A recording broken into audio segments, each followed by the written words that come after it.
my gay students go to bed gay and they wake up gay, and there's no way out of that. And my trans students go to bed trans and they wake up trans.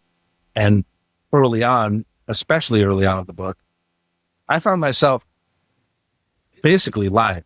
And I didn't mean to be a liar, but I was talking about it from a linguistic standpoint.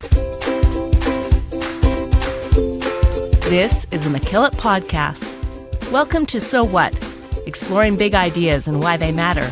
We hope big ideas lead us to more love, more peace, and more beautiful connections in the world. Trevor and I are excited to be sitting down with and having a visit with Mike Brennan all the way down in the balmy Florida. So you said, what, 80 degrees Fahrenheit? Yeah, it's 80 today. 26 degrees Celsius for us Canadians. Yeah. And I bet it's humid. No, today it's windy. So we actually have a break, a couple hour break from the humidity, and then it'll go right back up again. Okay. Well, it's good. What we don't have a break from is the UV. The UV's been high lately. Oh, shoot. Okay. All right. Sunscreen. Yeah. So anyways, I want to welcome you and thank you for coming and speaking to us. We've known each other for a couple of years, and I've followed your work. I've followed your Substack, your progress as you worked your way through your doctorate here recently. Congratulations. And then hot on the heels of that, you publish this book called Flourish. Is this your first book? Like, you're such a prolific writer. I can't believe you haven't written. Because my first book was terrible. It might be around here somewhere. No, you know what? I don't even want to show it because it's actually awful. So I wrote a book. I got paid. I did get paid to write a book based on a movie that I directed, which was called Unexpected Places. So technically, I use it as a joke. This is my first book. Technically, I have another book out there, but you can't find it anywhere. Oh, okay. So tell me about this movie thing. You directed Unexpected Place. Yeah. Yeah. So in Massachusetts, I directed it in Michigan, but in Massachusetts, I got kind of wrapped up in a group of artists, comedians, magicians called the Hybrids. Okay. This is also this is a terrible story. I don't know why I started with this. But he had interesting connections. So Massachusetts had this kind of local filmmakers who were getting involved because they were getting prepared for Hollywood East, is what they were calling it. Right. Okay. And that was supposed to be in Plymouth. That was supposed to be in the town where I was living. And then Plymouth blew it. Massachusetts kind of blew it. And I got hired for a movie called Luke 11, and then we did the table read, and I got fired that day. Oh, oops. And then I got hired for Dark Disciple, and that director, Alan Caggiano, was very, very good about letting other filmmakers learn what he knew. Huh. And so I paid attention to everything he was letting me pay attention to. So on days that I wasn't acting, I was kind of watching him and helping him a little bit. And so I took all that knowledge to a writers group in Michigan, another local group of filmmakers, and Penny Carlisi had a director in place for her movie called Unexpected Places. Okay. But we were still writing our scripts. And I argued with her about pretty much every single page. And then at the end, as we were coming to a close, she decided she wanted to hire me. And I said, we've been arguing literally about every page of this. And she said, yeah, and it's made it a better movie. So I want you to be my director. Okay. Let's keep arguing. And I was like, yeah, all right, let's do it. So I did it. Excellent. And then I wrote the book based on the movie because I got paid to. Oh, good. Okay. All right. Wow. Yeah. You never know, right? Like, just these open doors you walk through and looks like you crash and burn, but no, there's an open door still. Lots of possibilities. Right. Lots of possibilities. So that speaking of possibilities, it just brings me to your book, Flourish. And I'm captivated. I'm still chewing my way through. But some of the things that Well, I mean, well, here's some sound bites. These are things that some notes I got. But it's this question: try to imagine a queer normative world, not one where straight or cisgender people are excluded, but where no one's existence is taken for granted or granted automatic power. In this world, being queer is not the exception, but the creative, novel, or imaginative heartbeat of culture. Creativity, consent, reciprocity, and mutuality guide our decisions from the bedroom to the courtroom to the pulpit. Oh my goodness. Oh my goodness. There's so much great stuff just in that we could do a whole hour on. But I'm really curious about you and your how you found yourself writing and becoming a queer theologian, and how Flourish came to come about. Then maybe after that we'll dig in more to your book. Yeah, gosh, that's a big one. I've been using Substack to actually kind of unpack all that, because I don't know if I know the answer entirely. Okay. I was very young when I learned about gay people. But I don't know how young is young. So my uncle is gay. I didn't know what that meant. I had no way my mom didn't really talk about it. My uncle didn't really talk about it.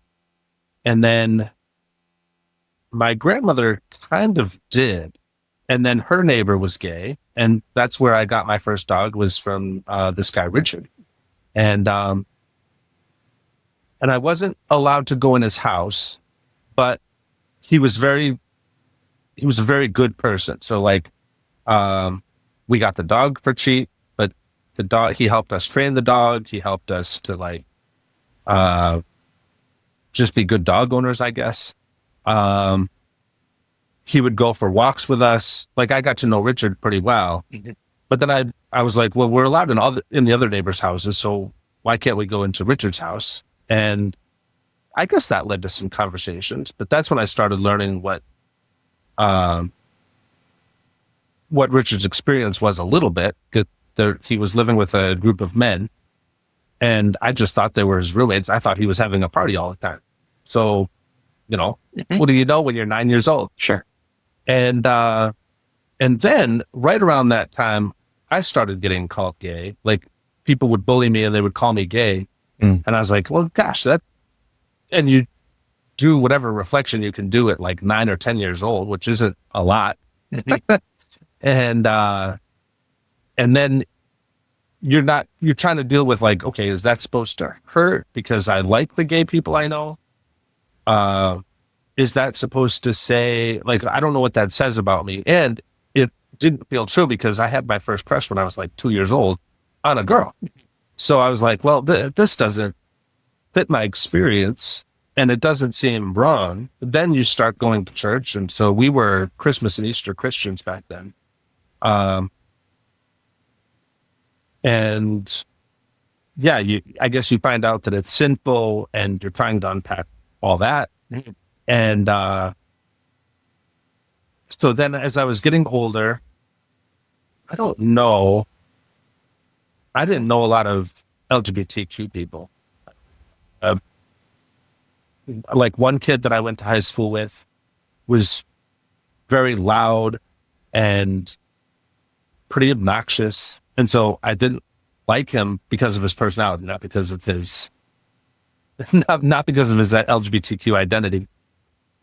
And, but you make these associations to like the one person you know. Like, if you only know one dude and that dude is harmful, then you make these assumptions about dudes. And so I probably started making assumptions, but luckily it was late enough in high school that when you go to college right away, then either your ideas are getting affirmed or negated at college. And I've had a little bit of both. I've had a little bit of affirmation that gay people were allowed in the way, and then a lot of negation of, no, this is this is just people. Some people are loud and annoying because that's who people are. And some people are, very calm and respectful and whatever. And so right after college, I started working on becoming, it led to one conversation. So I was having a conversation with one of my closest friends at my second teaching job. And she was upset that I was a Christian because Christianity is mostly unaffirming and uninclusive. And I said, well, I'm a bad witness. And at that point, I was still probably evangelical. So I was like, how am I going to win people over for Christ if they think that I automatically hate them? So I was like, I got to figure out a way to make sure that people don't think I hate them from the beginning of the conversation. And that led to this kind of a new path. So I moved away from Michigan to Massachusetts, or I moved away from Massachusetts to Michigan. And I'm working at this mega church with this, like my best friend's dad is the pastor of this church. So like I got kind of swept into this, it's not quite a mega church, but it's a very large Nazarene church. And I made it very clear where I stood with being an ally. And that led to a lot of weird doors where my foot was in the door. They were trying to slam it on me, but I was like taking Nazarene ordination classes at the time. My best friend is kind of automatically in with this, like his brother-in-law was a Nazarene pastor. He's a Nazarene pastor. He's a Nazarene missionary now. His father-in-law was a Nazarene pastor. His grandfather was a Nazarene pastor. So I'm in this world, whether they liked it or not. Sure. And I got to use a lot of that, I guess, privilege and power to have conversations at every level of Nazarene leadership. I was talking to my Nazarene superintendent about these things, people at the church, people in my small group. And so I think that's what led to the book the most, was the way I was having these conversations and the way I could figure out how to have these conversations without,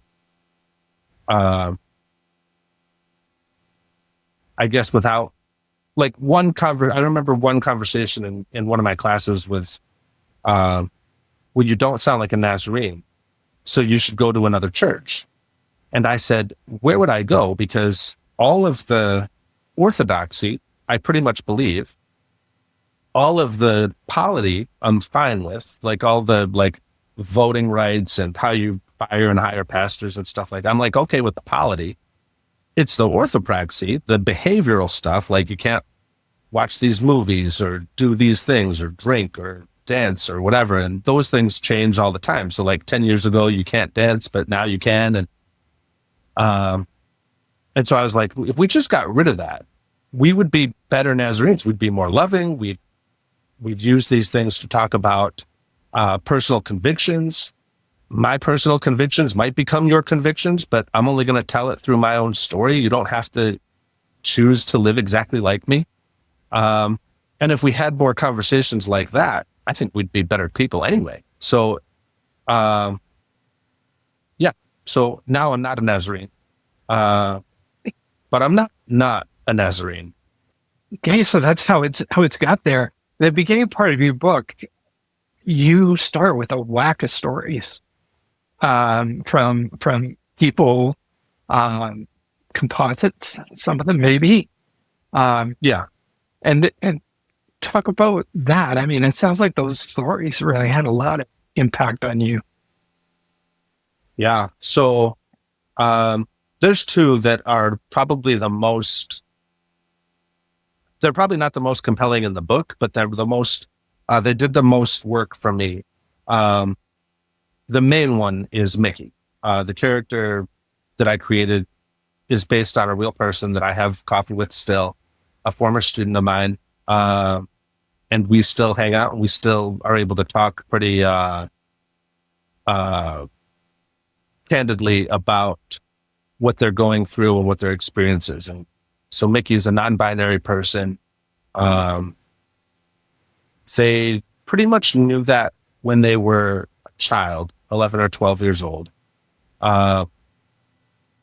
And I met Mickey because they were the like healthiest, goofiest kid imaginable. But yeah, I've got to paint a quick picture.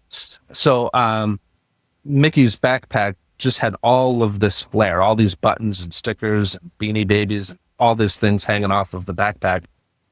And I think they had hair color, and they broke a lot of the school rules in terms of like what shoes you're allowed to wear at a private school and what pants you're allowed to wear at a private school. And so it was almost always out of uniform. But I was like, I hope this kid isn't getting in trouble, because this is like the best free expression.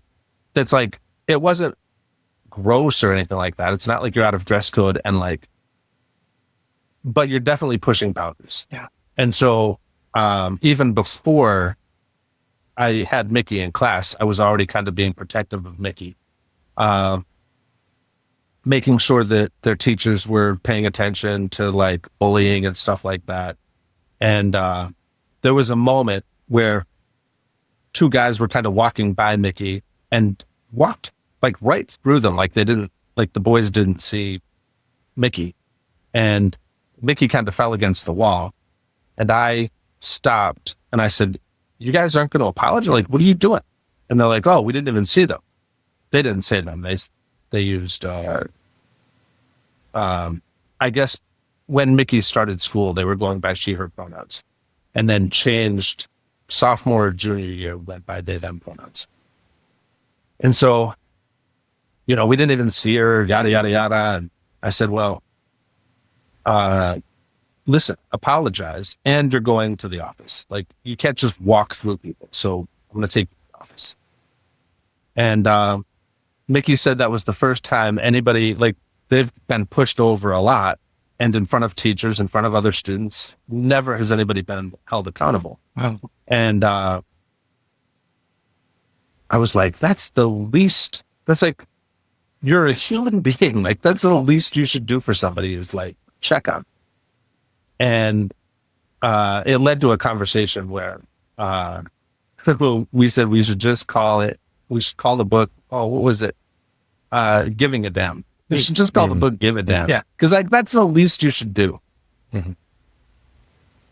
So it sounds like, Michael, that like in the beginning of your life, like most awareness of privileged, cis straight guys in society when we were growing up, we didn't have much awareness of the queer community. And over your life, it feels like what I'm hearing from you is that awareness has been growing. And can you say a little more about, like, in terms of like the last 20 years, it feels like maybe after you weren't becoming a minister in the Nazarene, you started teaching English. Is that right? And is that these personal interactions really started to bring your awareness of the queer community and led to this book? Yeah. So let me give you a little bit of background of like my career, because that's kind of a weird thing anyway. I started teaching when I was like 6 years old. I started giving my brother homework. So I've been a teacher by identity for a very long time. Oh, and a special brother. Very special brother. Oh yeah, no, him and his are my neighbors. They got homework all the time. And so I went to college as an elementary teacher, and with this mindset that I'm going to do anything I can to protect my students. I started teaching at Roxbury, which is a suburb of, not even a suburb. It's basically Boston. So it's inner city. The third graders, I had a weird moment one day where it's a all black class except for maybe one white kid and the white teacher. And the kids found out, like they found out that I was white. Like it wasn't, I think I said something about being white, and the kids are like, wait, you're white? And I was like, yeah, what do you mean? And they're like, no, you're too cool to be white. And I was like, that's awesome. But no, whatever uncoolness there is, it exists in me. And really, like every interaction I've had teaching. Okay, so I hope my dad doesn't watch this episode. I wanted to be a better dad than my dad was. And so I went into teaching because I wanted to learn how to be a parent, and I wanted to learn how to protect children the way I didn't feel like I was being protected. And so I didn't know what that was going to mean. Like, I didn't go in with the intention that I was going to be like a LGBTQ ally. I just meant that I was going to like protect students that needed protection. And then it turned out that I found out that it was my LGBTQ students that needed the most protection. So the ministry stuff, the movie stuff, all that kind of happened when I was unemployed, actually. I keep losing my jobs. I'm about to start my own podcast about failure because I mess up a lot. And all in kind of funny ways, but yeah, but still. Anyway, the interactions that I had as a teacher of LGBTQ students, and I was about to say this other one, but my story about Mickey took too long. I had another student when I first moved to Florida, who people kind of found out that I was a Christian. I kind of had to do that work of navigating that I'm not necessarily an evangelical, and my theology starts from a place of love. And so I had a kid in class, and everybody, she kind of existed in a way that like everybody knew that she had a girlfriend. She was sitting on the bench with her girlfriend, and they would have their arms around each other, and there was no question about they were gay. And so everybody kind of knew these two kids. And I was teaching women's lit at the time, which has its own story. That's its own thing. And she was in my women's lit class. And her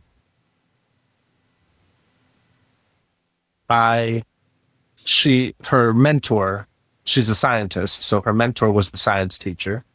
And she was giving a presentation, and the science teacher in front of everybody was calling her out for incomplete research or something like that. It felt belittling to the student.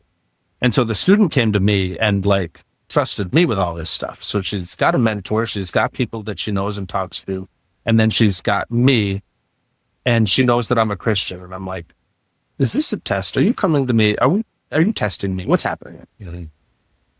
And if it was a test, I passed it with flying colors. But it was the first time I felt needed by a queer person, where I didn't feel needed before. I felt like I was disposable, I guess. I would have disposed of me too. Like, nobody needs a white male Christian to be like the one affirming you. Mm. That's not true. Like, ultimately, I found out that it is the best person to affirm, because we've done the most damage. Yeah. So when you do find somebody that can help and affirm and include and all that stuff, then there's a lot of good work that can be done. And that led to that one conversation where she felt empowered again and affirmed again and edified again. I became the person that people could come to talk about. Like, I became one of the trusted people. And so I worked very closely with administration. I worked very closely with the school counselor, because sometimes they were trusting me with things like being raped and other very, very heavy things. And so, but that I was the person or that I was at least one of the people, meant the world to me. And that was like, I need to start showing Christians can be this. Mm. And yeah, that's in no way to like toot my own horn or pat myself on the back or anything like that, because I didn't really think that was the relationship I was going to have. And so that I kept having it. And it's one case at a time. Like, you can easily lose that place, and I have been able to maintain it with my students. So I am known as the safe teacher very early on. Wow. So, Wow. I'm curious. Like, one of the things that really hit me is you're saying it, cis straight white males have done a lot of damage. Can you unpack that? What we have done to the queer community and what that means, and how do we dismantle that? yeah, well, okay. Yeah, there's a ton there, huh? Yeah. The damage we've done has been both intentional and unintentional. The intentional stuff, so all of it causes harm, and stopping the harm means being aware of the harm. The stuff that we do intentionally is, I think of like James Dobson, family, focus on the family. The family has this particular structure, and if anything is outside of that framework, then you need to work on your home, and somebody's sinning somewhere, and so you need to get your house in order before you can do other things like have a job or something. And so that stuff, maybe it comes from a place of being unintentional, but when people tell you this is harmful and then you keep doing it, then you're intending harm. I think so I was having a conversation with a good friend of mine from college, and he was trying to figure out about trans athletes. And I said, you don't and this is where it may be unintentional, because I think he thinks of himself as a good coach and a good father and a good teacher and all this stuff. And he is. I think his art is actually good. But the stuff that we're ignorant about, and even that word is kind of loaded because it feels like an insult. So if I say that this belief is ignorant, I'm hurting your feelings. And so we have to kind of walk through this like male cisgender fragility where like, oh no, you think I'm gay, and now I have to like prove that I'm not. And then I say things like I'm super straight so that you don't think I like boys. Sure. It's so dumb. We're so dumb. So, but his question was like, you go to this place of imagining like the 1930s circus where you have this like fat bearded woman, and she's in a dress and she's not pretty, and this is the person that you're supposed to be like up against in a match or something.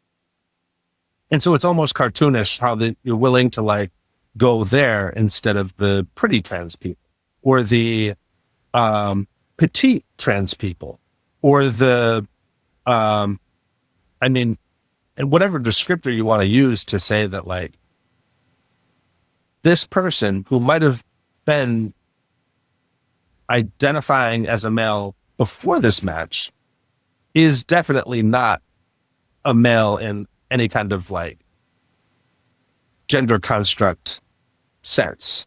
And even talking about gender as a construct means that somebody's going to think I'm delusional or whatever, but I can unpack that too. Although it's too late, I already said it. People are going to just turn off the episode. This guy doesn't know what he's talking about. We turn it into, turning it into that cartoon stereotypical thing that you're imagining in your brain does so much damage because you're using it to scapegoat people. So you're using it to intentionally disrupt a healthy conversation where eventually we could probably start talking about like weight classes or size classes or height classes in sports. But instead, you're so busy thinking about whether my part dangles and whether or not the coaches or referees have to like feel for your parts to see if you are equipped to play the sport or not. And that's such a gross, and I say it grossly because it is gross. Like, you shouldn't be checking for people's parts to find out if they're who they say they are.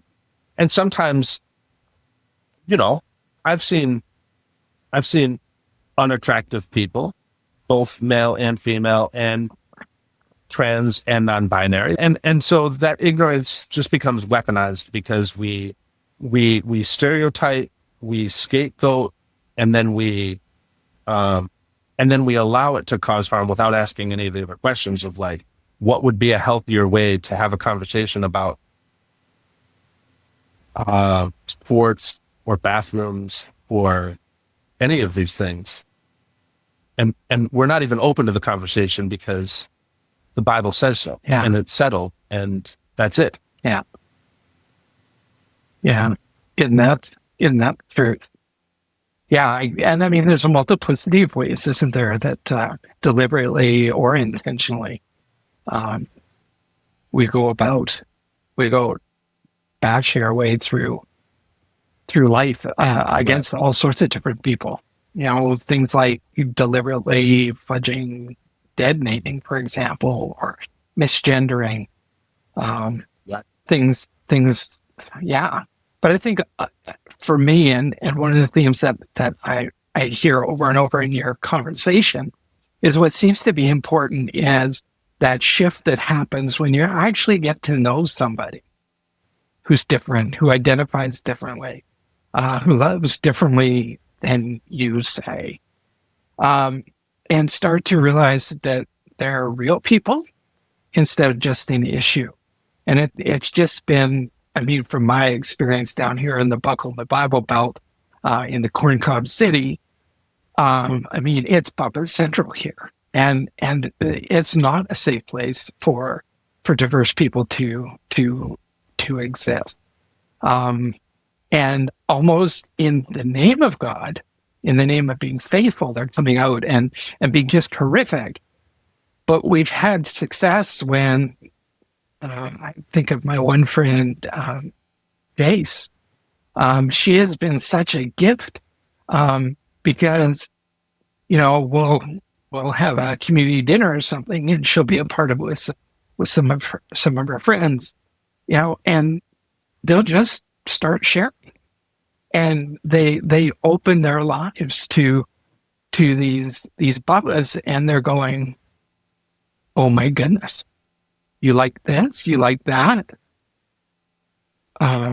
wow, you're nothing like what I was told you were like. And I find that relational interaction really does go a long way to personifying people instead of making them objects or scapegoats or whatever we want to call them. Yeah. It's one of the reasons I take my relationships maybe too seriously, because what I mean by that is, since I've written the book, I've lost a lot of relationships, even with my family. And it hurts a lot. Yeah. But one of the reasons it hurts, and probably the main reason it hurts, is I'm losing those ways to bridge. Like if it requires knowing people to be able to bridge the gap, then I'm a person that people know. And if I'm no longer a person that people know, like I'm not the one that people can talk to. And I get it. Like I have an Irish temper. I'm angry, and more now than ever because of what's going on in the world. I'm losing my footing with people that, and I didn't think I was going to lose my footing so easily. I think that's one of the other things that I didn't think publishing the book was going to be the automatic end to relationships. So I thought I would be the person that people would care about, and then they would cause them to struggle and wrestle and all that stuff. And then maybe they would not want to talk to me anymore, but they don't want to talk to me from the beginning. Okay. And so for me, it was my friend Meg. That was the first person I could have deep conversations with. As far as like how much my faith was harmful, we used to joke that each of us would have been the smartest person we knew. Me, if I didn't have faith, and her if she did. Wow. And it's a joke because we actually do value each other's intelligence and friendship and all that stuff. Yeah. But you'd be even smarter if you didn't have faith. Yeah. Yeah. But that faith that, oh, sorry, I don't want to hijack your thought. No, go ahead. No, go ahead. I find that whole thing perplexing. Like the whole bit, the whole faith bit, right? No, the Bible tells me so. So in your book, Flourish, you do a lot of heavy lifting theologically. You are taking the scriptures very seriously, and you're doing some deep dives both on the classical position, but also from an open and relational theological perspective, or certainly through Boyd, an open perspective, right? And so you're getting into the mud of this, right?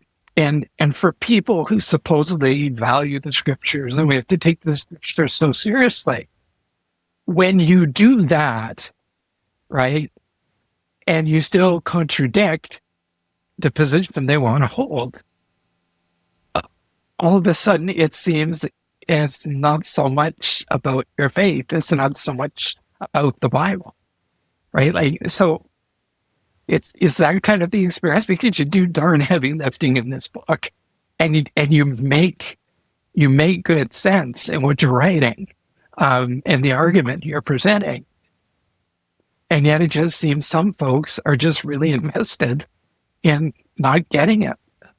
And so what's actually going on? Is it faith? Yeah. Is it not faith? Yeah. Can I just chime in? Because like there's amazing biblical theology out there, and like your work, Michael, and there's like the documentary 1946. That's like, there's just so much out there. And like Michael's saying, yeah, what is it? Is it the word patriarchy? Is it the Bible, or is it something like our ingrainedness as males in patriarchy? Like, what is it? Where I think it stems from, and I want to be careful how I say this, because if people are kind of on the fence, I don't want to accuse them of being afraid. But I think there's a certain amount of fear there. And if it's something else, I don't quite know what it is yet. Because I think what we're afraid is that if I extend my hand to somebody, then I lose something. Mm. And I think what I've been trying to do, and I don't know that I've done it very well yet, in the book, in Substack, in my relationships, I don't know that I've helped people understand that there's nothing to lose, not really, when you extend a hand to help somebody. Like, if I hold the door for you, you know, there's probably actual tangible things that I might lose. I might lose 2 seconds of my life having to hold the door for somebody. If I could measure that by what I gain, that would be a much better way of looking at it. But if I'm looking at it from everything that I'm losing, like if I hold the door for you, I lose 2 seconds. If I let you in front of me in traffic, I lose 3 seconds. If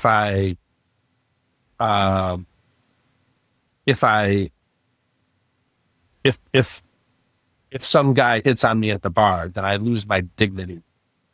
What are you talking about? Like, take the compliment. Like, it's flattering when people think you're attractive. And as I'm getting older and older, people say that a lot less. Yes.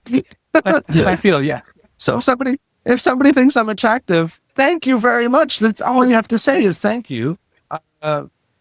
That's not my interest or whatever. I'll let you know that, you know, I have a partner. I have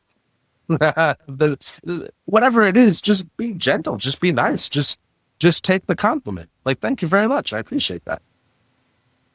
I'm not going home with you, but I appreciate the compliment. Yeah.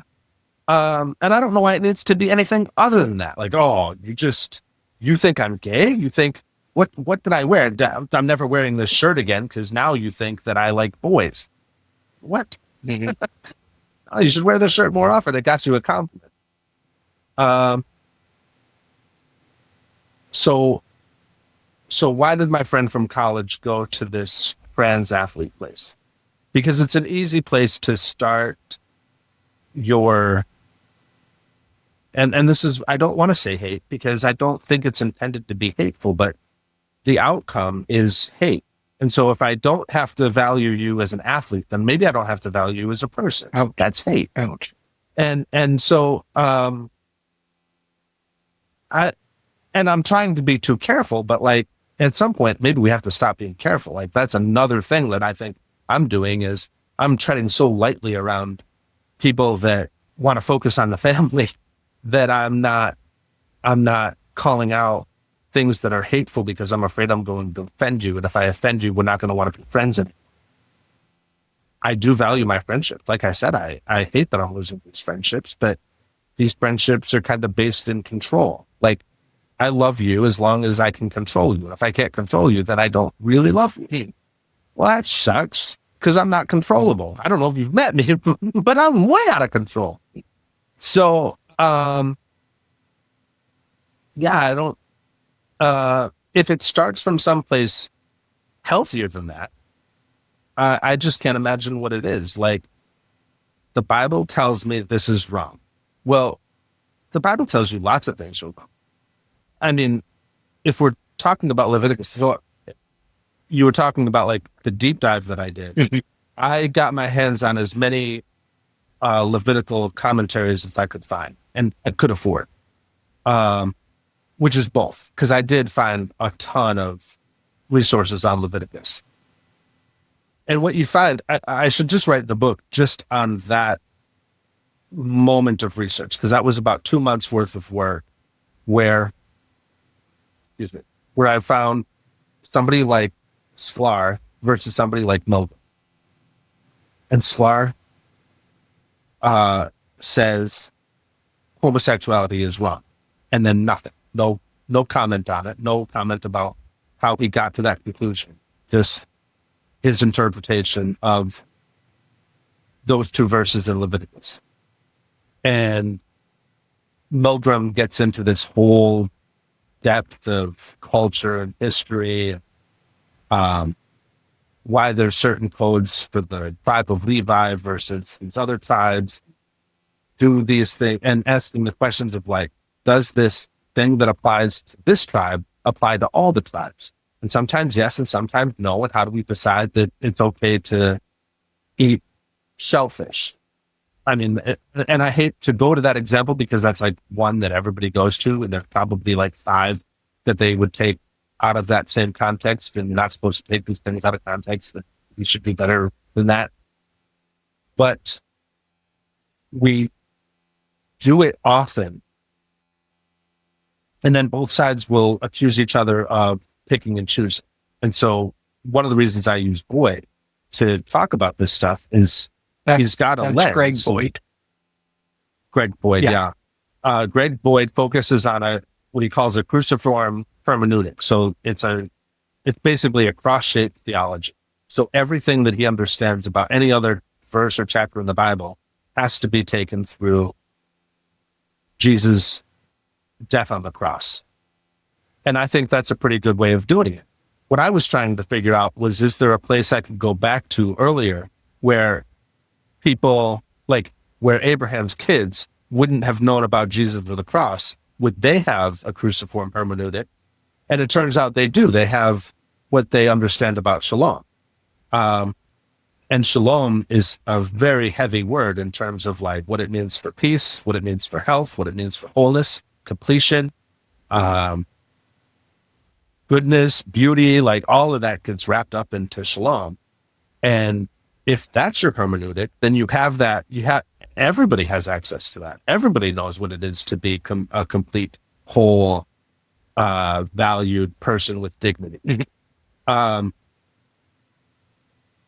You don't have to do much work to unpack shalom. And so when you start from like, does God care about shalom?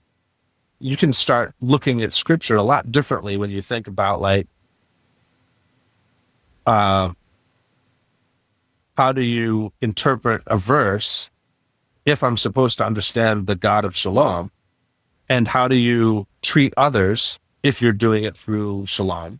And then you understand a definition of love that builds people up into this peaceful, harmonious, beautiful relationship versus I just decided I don't like you. The Bible doesn't like you. God hates these people. That's it. There's nothing shalom about that. No. I'm not personally familiar with, I'm pretty sure I know what you mean. But when you talk about cruciform and you're talking about cross,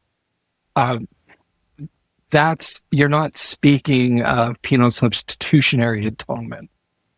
This idea that God has to kill his own son to somehow make himself happy.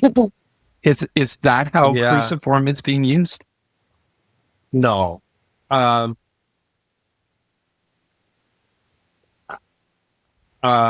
I'm going back too far in my research to speak for Boyd or to even talk about the way I used it in the book, but definitely not.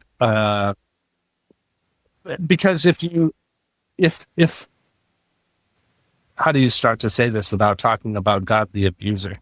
Well, exactly right. And just not everyone who's listening to our podcast would have different frames for the crucifixion, for example, and what God did at the cross. So I was just kind of, I just don't want people in the way hearing you say cruciform and then thinking God beat the hell out of us, and then you're trying to put it together with shalom. Right. But Boyd talks about it from a place of love, in that if you enter into a dangerous situation, you might die. And that Jesus did die, and now we have evidence of this, of like, Jesus ended up on the cross, and here we are, it's Good Friday, so, there's however, I like to think of it like however Jesus ended up on the cross was because of love.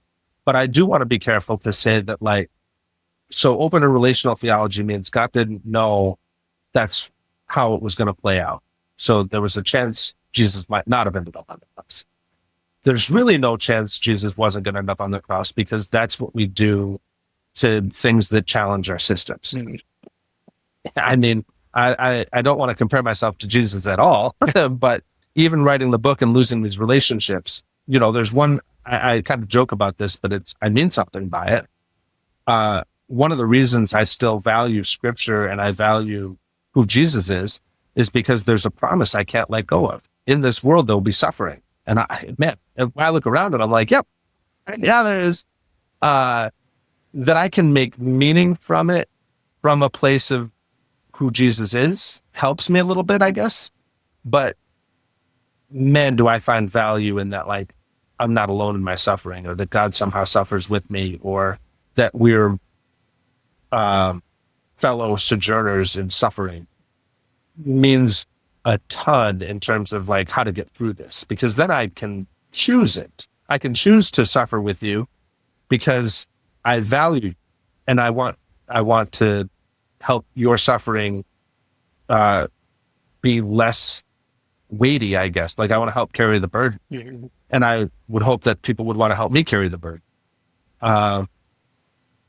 So that Jesus ends up dying on the cross, I think now we have to look at it from 2,000 years of history to say, like, yeah, well, there was no Jesus not on the cross. So Jesus was on the cross no matter how we look at this. But yeah, as a divine abuser, no, God, I don't think wanted the cross. I don't think Jesus wanted the cross. I think we see that in, if there's any way out of this, take it from me. Yeah.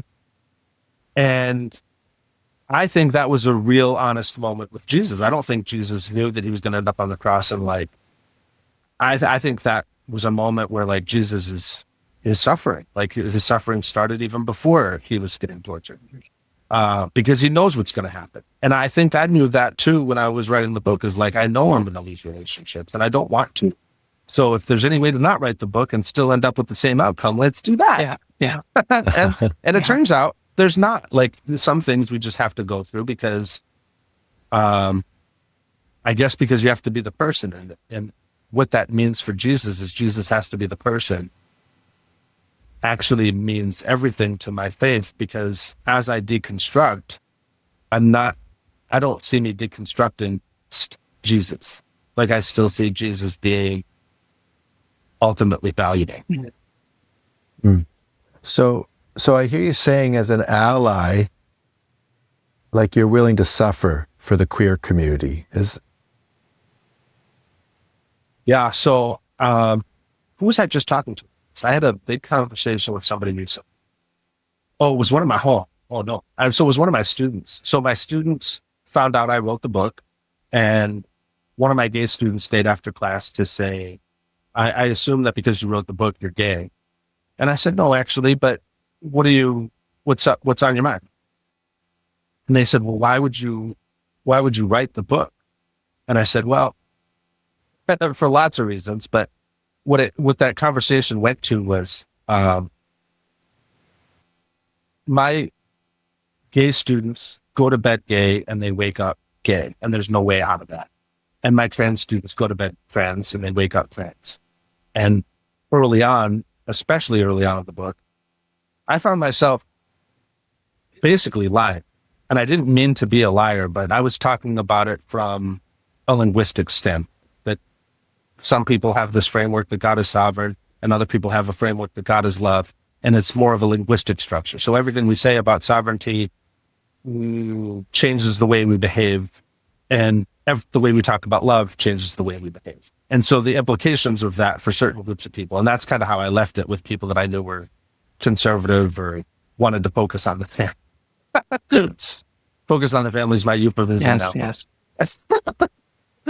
And so I said, when I realized I was going to bed as an ally and waking up the next day choosing whether or not I was going to be an ally, meant that I had to publish the book, because there's no way that I should be allowed out of my allyship the same way that I could be if I chose to wake up tomorrow to not be an ally. And so actually publishing the book and putting it on Amazon means that people are going to be able to look me up, and I'm going to have to change my name to get out of it now. Mm-hmm. So, to be identified as means that, so like she did in that conversation, she assumed it doesn't hurt my feelings. I'm fine with people thinking.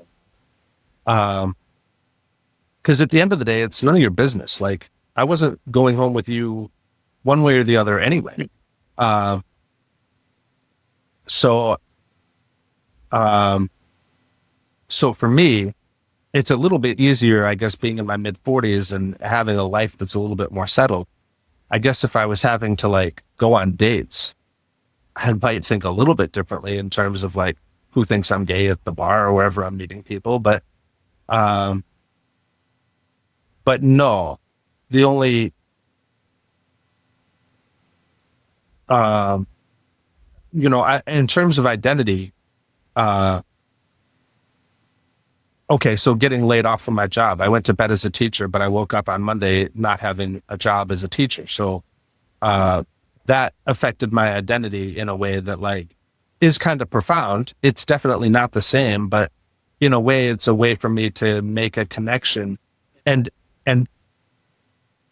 I say stuff like that, not to diminish what it is to be an LGBTQ person, but if we start using our ways of our own either suffering or our own conversations about identity, then we can start decentering what it is to be like when I think about being male, how often do I think about being male? My test for manliness, I guess, is how often you think about the Roman Empire. That's a weird like social media thing that was going around for a while. And so like, if you don't think about the Roman Empire every single day, then you're a little bit less manly than these other guys that think about the Roman Empire like once a week or once a month. Yeah. Yeah. And so that's a better way to do it than whether or not and because intersex people exist, right? So like some conservatives don't even know that intersex people exist, right? And what it means to have XXY chromosomes or some other variation is to like their science knowledge that they keep talking about is the science they learned after third grade, and everything they learned after third grade doesn't really matter. We've made leaps and bounds of genetic knowledge just in the past 10 years, just in the past 5 years, we've made huge leaps in knowledge. So, but that's not science, and that's something else. Sure. It's so weird how we like dismiss stuff. Yeah. Yeah. When it doesn't fit. Right. Yeah. So you write queer normativity gives us a glimpse of God's commonwealth, a realm not of winners and losers, but of co-laborers and lovers of justice. You say, this isn't utopia. It's the hard, holy work of reimagining the world from the margins where God has always been. So in that context, what does queer flourishing look like? How does this land? How does these big, beautiful ideas, your stories land for us in real life? Yeah. So where I was going with that is just a second ago was if I didn't have to think of myself as male every second, because I don't think I do. Like, I mean, sometimes it's just natural that I'd be standing up or something like that. But, or that my voice is deeper, that I have facial hair and I have to shave. Some of these things are kind of accidental, but I don't, the days that I feel manly are maybe days that I'm like, I don't know, lifting something. I open up the jar. I'm a man today. Like I win, I get my prize. Yeah. But what about the days that I teach women's literature and have a conversation about menstrual blood or something like that? Am I less manly? Am I tapping into something? Is it okay that I can like let go of my identity and decenter what it is to be a man so that I can start having better conversations? Because I'm definitely not the guy that's going to get creeped out going to the feminine hygiene products. Like I can buy my partner feminine hygiene products. I wrote a poem called Girl Dad, which is kind of about that stuff. Like, what does it take for a girl dad to wear a tutu and end up drinking at a tea party? Because that's just a good dad. That's not a manly dad. That's not a queer dad. That's just that's what it is to have to be a dad of daughters. Is do things and show up and do things that, like, I guess they're challenging your masculinity, but I don't even think of it as a challenge. Like if I don't know, there's probably a million examples. So those aren't, okay. So then what you talked about in the margin, I guess what I talked about that you repeated is I've been thinking about the margins quite a lot lately because I see male and female as maybe binary opposites the way I see light and dark.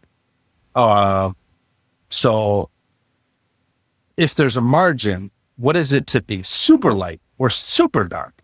I think there's only perfect darkness and perfect light, and we exist in the tension of these things. So we exist in some kind of twilight and shadows. And if we were in perfect light, we'd be perfectly blind and perfectly cooked. And if we were in perfectly dark, we'd be perfectly cold and perfectly incapable of seeing past our own hand. So in the same way, there's no margin beyond perfect dark and perfect light. And when God separates these things, if God is perfect, he was supposed to perfectly separate these things. Darkness and light aren't supposed to ever touch. And so either God is imperfect or that was never the intention. And I think the same is true for male and female. If male is one end of the spectrum, and I don't know how I think of it as in terms of it's a line, or is it a circle where male and female kind of touches near the top or the bottom, or are they perfectly east to west? And if that's the case, what is in the middle? So there's, I think about like the manliest, most masculine person I can imagine. And then I'm not that. So where am I if I'm not that? Sure. Because I'm somewhere down here where like I'm a teacher and most of the people that I work with are women. And so I ended up doing women's work. And so am I less men? Am I supposed to even be asking that question? Like I should be doing manlier things like getting my hands dirty, working on cars, or playing male sports, because dudes that play tennis are less male than men that played football. That's a weird game to play, first of all. And then second of all, we know that like tomboys exist.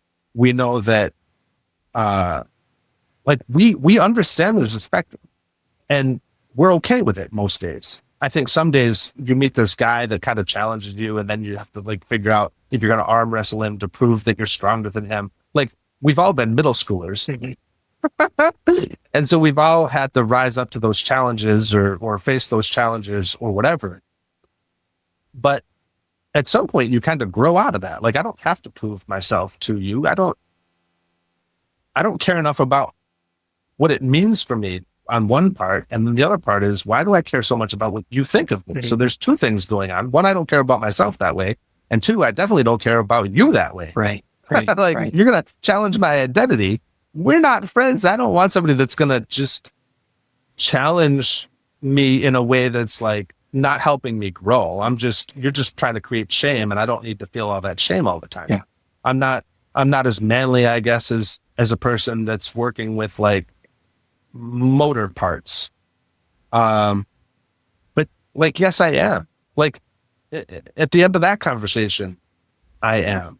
And so, can I listen to Sarah McLachlan cry a little bit? Like, yeah, I mean, why not? And does it take away something from me? And so if we end up on this spectrum, then we can start thinking about it in terms of like, okay, so then what is the social construct? How much of that is like our social imagination where I was supposed to be playing with G.I. Joes and I did, and I played with Hot Wheels. Yeah. And if I played with Barbie, it was because I was trying to pop off her head and look under her dress. Like I was still a childish, stupid boy in that way. And I'm embarrassed by those things, but they make for good writing now. But when you start to undo that stuff, like now I can dismantle patriarchy. I am curious what matriarchy looks like, but I don't think I need to replace patriarchy. I think I just need to get rid of it, because I think what is more beautiful is that that you're queer and that I can see the value in it, because I see that in the way that we're created in the image of God, that God is both. It is because God can create man and woman. I think that means the whole spectrum exists within God. And maybe that's a radical thing to say. I actually think maybe it is a radical thing to say, but it definitely changes how I can relate to others and relate to God, because that means on a day that I need God the Mother, I can pray differently. And on a day where I need God the Father, I don't have to be ashamed to say he. So I can call God she or he or they or whatever I need to, like, however I need to respond to God. God is prepared for that. Like, God's not mad if I think of God, the nurturing mother. Like, maybe God needs me to think of God, the nurturing mother, because that's how God wants to show up for me today. Because I'm weepy about losing relationships or something like that. And so the nurturing feminine version of God the mother, is going to like console me. And even that becomes problematic, because then I'm associating nurturing to womanhood. And that's also causing problems.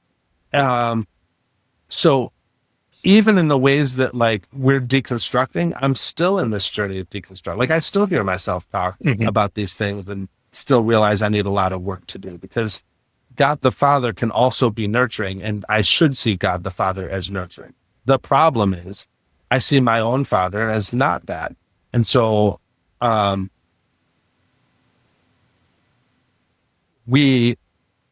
this is kind of going back to an earlier question about like, where do these ideas come from and how does it start? I think it starts with our own family structure. Like if you're growing up, so Mickey has 4 moms, their birth mom, the mom that adopted them when they got married, they got divorced and they both got remarried. And so Mickey has 4 moms. Mickey's understanding of the world, which is even kind of strange too, because having 4 moms, you would think that you would be open to other queer experiences. But when Mickey came out as non-binary, they've been trying to like fix them because they don't understand it. And so there is a part of this where like we are afraid of things we don't understand. Maybe fear is too big of a word, but rather than checking the reasons that we don't understand these things, we just immediately make assumptions about whether or not, if I don't understand it, it's not a problem with me, it's a problem with you, because you're creating things that I should naturally understand and I don't. And, you know, I tell this to my students all the time, is like, imagine the most genius kindergartner you can think of, 5 years old, genius. And they're like, okay, we have a picture. Okay. Is there anything they're going to learn in first grade? Because is there anything that they could possibly learn? And you're like, yeah, of course. Exactly. Is there anything, like, imagine the smartest 97-year-old you can think of. And I think of like John Cobb. Like, imagine the smartest person you can think of. Yeah. Would they say they could still learn? And I know John Cobb would say yes. Like, he wouldn't now. He recently passed, but he would have said yes, or he's still writing books up until his like death day. So like, yes, of course, I'm a friggin' genius, and yet I don't know anything. I need to, like, this is only a part of my book collection. Like, I have to read 8 times more books than what I have to start to know something. Sure. Yeah. I really appreciate it. And I mean, we went to some really neat directions. The book is a good read. I'm really enjoying working my way through it. It's not just Flourish that you're writing. You've got at least a couple of Substacks, don't you? So I don't know if I should be organizing my Substack differently, but I have a book of poetry that's going to be coming out pretty soon called Imposing, which is about, it's kind of asking the question about whether or not there's such a thing as a male feminist. Okay. I like to hope so, because I like to think of myself as a male feminist, but I don't get to decide that. Sure. It's like one of these things too, is like, I don't get to decide I'm an ally. Mm-hmm. I don't get to decide I'm a male feminist. I don't get to even decide that I'm not racist. If somebody thinks I'm racist, I hope I would respond in a way that I would want to learn how to stop being racist. And if I understand what it is to be an institutional racist, then what I understand is that I'm still a racist. Sure. Yeah. And I don't want to be, but have I done all of the work? All of the work, like whatever. I don't even know if I know what all of the work is yet. Good job. So have I done all of the work? Of course not. Yeah. And do I know what it is to be a queer ally? Right. Of course not. Mm-hmm. Like, am I still going to be, I mean, I even called myself out in this episode. Like, is there still things that I need to learn? Of course there is. Is there still things that I'm ignorant of? Yeah, of course. Yeah. Am I still willing to like have conversations? I mean, I hope so. Wow. Okay. Trevor, you got anything else? No, this has been great. Just appreciate your time and your journey and sharing everything. It's a lot to take in and think about. Yeah. Yeah, I appreciate you guys a ton. This has been awesome. Thank you. Yeah, I really appreciate that. I mean, I guess that's been kind of where Trevor and I innocently got to, is realizing the more we learn, the more we realize we really don't know anything. So I feel a whole bunch more comfortable, not with the certain, but the questioning and the curious. If you are enjoying this podcast, please like it, subscribe, consider rating it, and sharing it with family and friends. This podcast is produced by McKillop, Living Sacred Relationships.